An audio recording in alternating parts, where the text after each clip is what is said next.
बच्चों, आज के लेक्चर में हम बात करेंगे हमारे नए चैप्टर के बारे में, that is principle of inheritance and variation. But इस चैप्टर को स्टार्ट करने से पहले हम इस लेक्चर में जेनेटिक्स से रिलेटेड कुछ टर्मिनोलॉजीज की बात करेंगे। क्यों हम पहले टर्मिनोलॉजीज की बात कर रहे हैं? ताकि आगे चल के जब आप चैप्टर को स्टडी करेंगे तो वहां पे आपको कॉन्सेप्ट को समझने में इजी रहेगा। ठीक है, जब हम वहां पे डायरेक्ट टर्म्स को यूज करेंगे तो आप क्या करेंगे, इजीली उसको समझ पाएंगे कि हाँ उस पूरे कॉन्सेप्ट का मतलब क्या है। ठीक है, तो चलिए स्टार्ट करते हैं आपकी टर्मिनोलॉजीज में। सबसे पहले टर्म की बात करते हैं। पहला टर्म है आपका नंबर फर्स्ट, फैक्टर।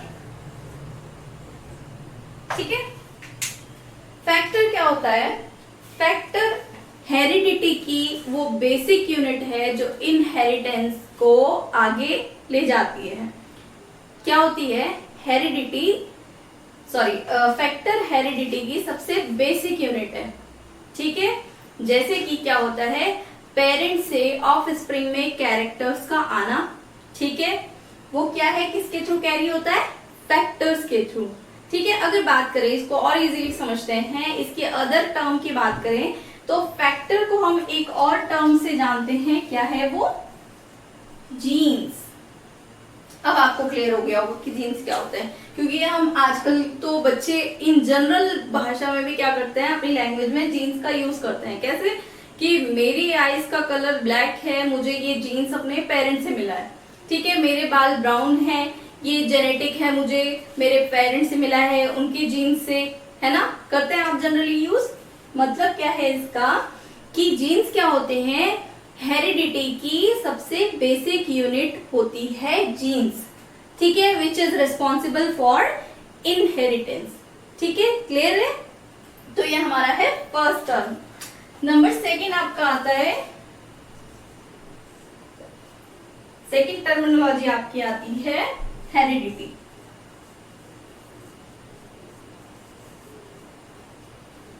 हेरिडिटी क्या होती है? हेरिडिटी जस्ट सिंपल क्या है, वो प्रोसेस जिसमें क्या होता है, पेरेंट से उनके ऑफ स्प्रिंग में कैरेक्टर्स पास होते हैं।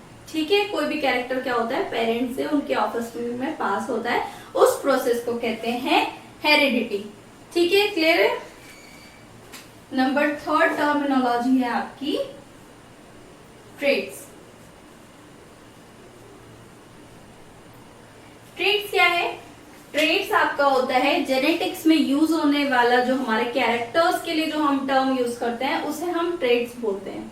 ठीक है, ट्रेट्स क्या है? कुछ नहीं है, ट्रेट्स जस्ट हम सिंपल यहाँ जेनेटिक्स में जो कैरेक्टर्स है, पर्टिकुलर कैरेक्टर है, उस पर्टिकुलर कैरेक्टर के लिए जो हम टर्म यूज करते हैं उसे बोलते हैं ट्रेट। ठीक है, नेक्स्ट आपका आता है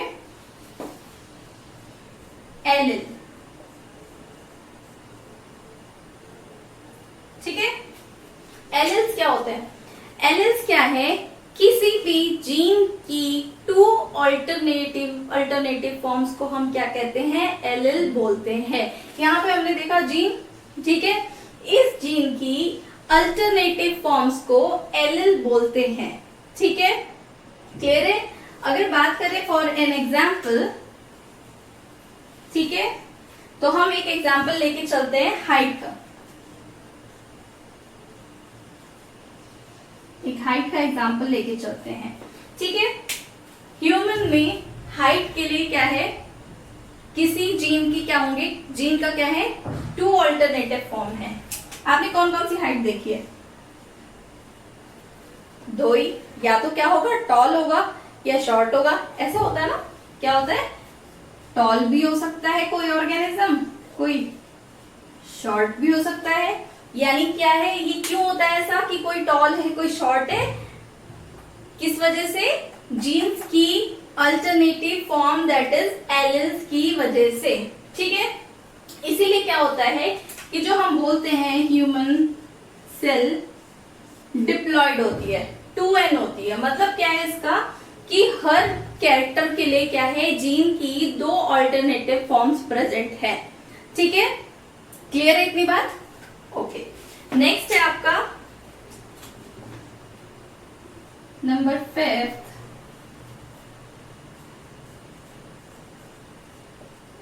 होमोजाइगस। होमोजाइगस, होमोजाइगस क्या है? किसी ऑर्गेनिज्म में किसी पर्टिकुलर जीन के जो कैरेक्टर है, किसी कैरेक्टर के लिए जो जीन है उसके जो एलील हैं वो सेम टाइप के हैं। हम क्या बोल रहे हैं कि कोई ऑर्गेनिज्म है, ठीक है, उसका एक कैरेक्टर लेते हैं। फॉर एग्जाम्पल हमने उसका हाइट का कैरेक्टर लिया। हाइट के कैरेक्टर में जो उसके एलिल्स थे, ठीक है, वो कैसे थे? सेम टाइप के। ठीक है, इसे समझते हैं कैसे? Example height. ठीक है, हम क्या बोल रहे हैं? इस कैरेक्टर के लिए जो इस ऑर्गेनिज्म में जीन्स प्रेजेंट थे, ये किसी ऑर्गेनिज्म की बात कर रहे हैं हम, ठीक है, जो एलिल्स प्रेजेंट थे वो दोनों सेम थे। यानी कि अगर टॉलनेस का था तो क्या होगा? दोनों एलिल सेम होंगे। अगर वो शॉर्ट था तो दोनों शॉर्ट एलिल ही होंगे। ठीक है, या तो वो क्या होगा? दोनों एलिल उसके क्या होंगे? टॉलनेस के होंगे, या फिर दोनों एलिल किसके होंगे? शॉर्ट हाइट के होंगे। ठीक है, उस कंडीशन को बोलते हैं होमोजाइगस। एक चीज इससे और समझते हैं कि फॉर एग्जाम्पल ये गैमेट है, ठीक है, ये 2 गैमेट्स हैं, ठीक है, किसी आइडेंटिकल गैमेट। अगर इन गैमेट का फ्यूजन करवाया जाए तो इससे क्या बनेगा? जाइगोट। ठीक है, एंड इस जाइगोट से क्या बनेगा? एक ऑर्गेनिज्म। ठीक है, ये कैसे यहां से समझाया हमने? क्या है ये? 2 डिफरेंट जाइगोट है, ठीक है, जो जिसके पास जो कैरेक्टर के जीन है वो कैसे है? सॉरी, एलिल है, वो सेम है, आइडेंटिकल है। ये आइडेंटिकल गैमेट जब आपस में फ्यूज करते हैं ये जाइगोट का फॉर्मेशन करते हैं, एंड इस टाइप के जाइगोट को बोलते हैं हम होमोजाइगोट। ठीक है, एंड इस जाइगोट से जिस ऑर्गेनिज्म का फॉर्मेशन होता है उसे बोलते हैं होमोजाइगस। ठीक है, अब क्लियर है? क्लियर है? ठीक है, तो ये क्या है? Homozygote and homozygous. ठीक है, ठीक इसी तरीके से आपका होता है नंबर 6 हेट्रोजाइगस। हेट्रोजाइगस क्या है? यहाँ पे ठीक हम क्या हाइट का एग्जाम्पल ही लेके चलेंगे। अच्छा, हम बार बार हाइट का एग्जाम्पल क्यों ले रहे हैं? हम हाइट का एग्जाम्पल इसलिए ले रहे हैं ताकि आपको कंपैरिजन करने में इजी रहे, ठीक है, कॉन्सेप्ट को समझने में इजी रहे। आप अगर मैं बहुत सारे एग्जाम्पल लूंगी तो आप क्या होगा? सब में कंफ्यूज हो जाएंगे, इसलिए हम सिर्फ एक एग्जाम्पल को लेके चल रहे हैं। ठीक है, रेफरेंस पॉइंट उसको लेके चल रहे हैं हाइट को, ताकि आपको सारे कॉन्सेप्ट इजीली क्लियर हो जाए। ठीक है, हेट्रोजाइगस की बात करते हैं। अगेन इसमें भी हम क्या लेंगे? हाइट का एग्जाम्पल। ठीक है, एक ऑर्गेनिज्म जिसमें हाइट कैरेक्टर के क्या जो जीन थे उसके जो एलिल थे वो कैसे हैं? डिफरेंट हैं। यानी कि एक टॉल का है तो एक ड्वार्फ का है ना? तो इस कंडीशन में इस ऑर्गेनिज्म को हम क्या बोलेंगे? हेट्रोजाइगस। ठीक है, एक चीज और समझते हैं इसी में कि अगर 2 गैमेट्स हैं, एक के पास टॉल एलिल है, एक के पास शॉर्ट का एलिल है, इन दोनों का फ्यूजन कराया जाए तो ये क्या करेंगे? जाइगोट का फॉर्मेशन करेंगे। ठीक है, इस टाइप के जाइगोट को हम बोलते हैं हेटेरोजाइगोट। ठीक है, एंड इस जाइगोट से जिस ऑर्गेनिज्म का फॉर्मेशन होगा उसे बोलते हैं हेटेरोजाइगस। क्लियर है? ये है हमारा होमोजाइगस एंड हेटेरोजाइगस। नेक्स्ट बात करते हैं डोमिनेंट, एंड साथ ही साथ हम बात करेंगे रेसेसिव। क्या होता है डोमिनेंट एंड क्या होता है रेसेसिव। ठीक है, इसे समझने के लिए एक कहानी समझते हैं कि एक घर में दो भाई हैं, एक बड़ा भाई है एक छोटा भाई है। तो अब ये बताइए कि जब बात आए कि किसकी बात, किसका ओपिनियन रखा जाएगा, किसकी बात को ज्यादा माना जाएगा, तो जनरली क्या होता है, जो डिसीजंस माने जाते हैं वो किसके माने जाएंगे, बड़े भाई के, है ना। और छोटे भाई का क्या होगा, उसे चुप करवा देंगे कि नहीं ये छोटा है इसकी नहीं सुनेंगे, हम बड़े की सुनेंगे। ठीक है, तो यहाँ पे जो बड़े भाई की हम बात कर रहे हैं वो है हमारा डोमिनेंट, यानी दोनों भाइयों में कौन है डोमिनेंट, बड़ा भाई। ठीक है, तो ठीक यहाँ पे भी डोमिनेंट कैरेक्टर वो कैरेक्टर होता है जो अपने आप को एक्सप्रेस करता है इन प्रेजेंस ऑफ रेसेसिव।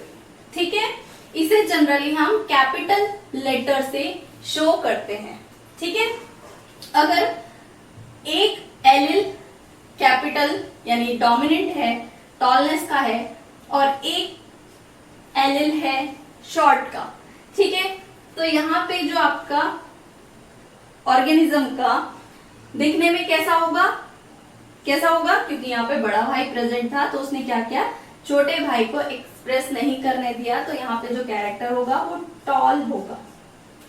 ठीक है, और अगर बड़ा भाई ही प्रेजेंट है तो भी क्या होगा, टॉल, यानी कि अगर दोनों ही डोमिनेंट प्रेजेंट है तब भी टॉल होगा, अगर डोमिनेंट एंड रेसेसिव प्रेजेंट है तो भी टॉल ही होगा। ठीक है, अब बात करें छोटे भाई की, रेसेसिव की, तो रेसेसिव अपने आप को कब एक्सप्रेस करेगा, उसकी बात कब सुनी जाएगी, छोटे भाई की कब सुनी जाएगी, जब बड़ा भाई प्रेजेंट नहीं है ना। यानी कि यहाँ पे सिर्फ ये अपने आप को कब एक्सप्रेस कर पाएगा, जब ये अकेला होगा, यानी कि सिर्फ क्या होगा, रेसेसिव फॉर्म में, होमोजाइगस फॉर्म में प्रेजेंट होगा। ठीक है, तो ये क्या होगा, शॉर्ट। ठीक है, क्लियर है। डोमिनेंट किसे बोलते हैं, डोमिनेंट वो कैरेक्टर होता है जो चाहे रेसेसिव प्रेजेंट है या नहीं है अपने आप को एक्सप्रेस करता है। ठीक है, रेसेसिव कौन होगा, जो सिर्फ अकेली फॉर्म में, यानी कि जब डोमिनेंट प्रेजेंट नहीं था वो सिर्फ अपने आप को तभी एक्सप्रेस कर पाता है। ठीक है, नेक्स्ट है आपका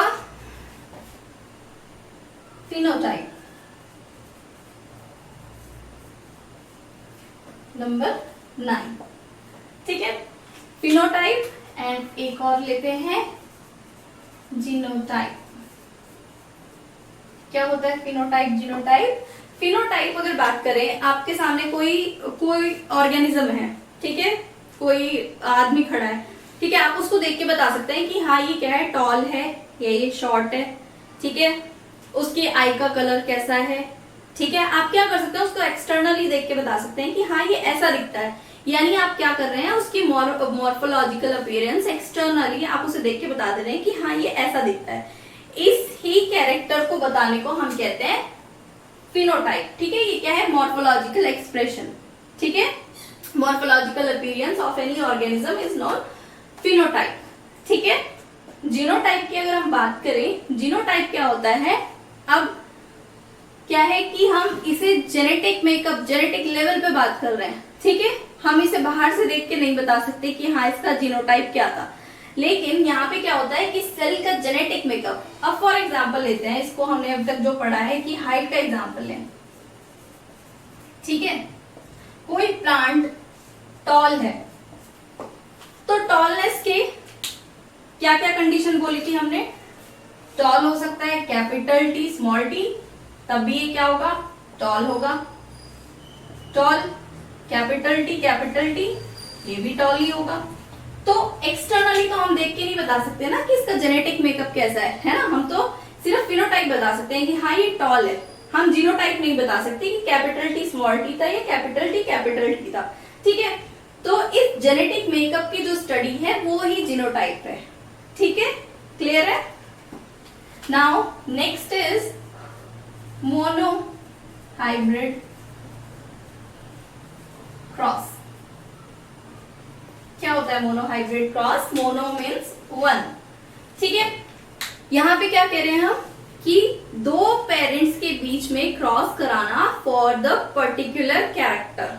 ठीक है, किसी पर्टिकुलर एक कैरेक्टर के लिए पेरेंट्स के बीच में क्रॉस कराना मोनोहाइब्रिड क्रॉस होता है।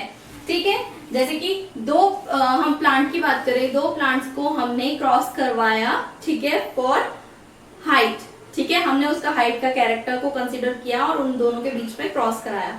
ठीक है, तो 1 कैरेक्टर के लिए पेरेंट्स के बीच में क्रॉस कराना इज मोनोहाइब्रिड क्रॉस।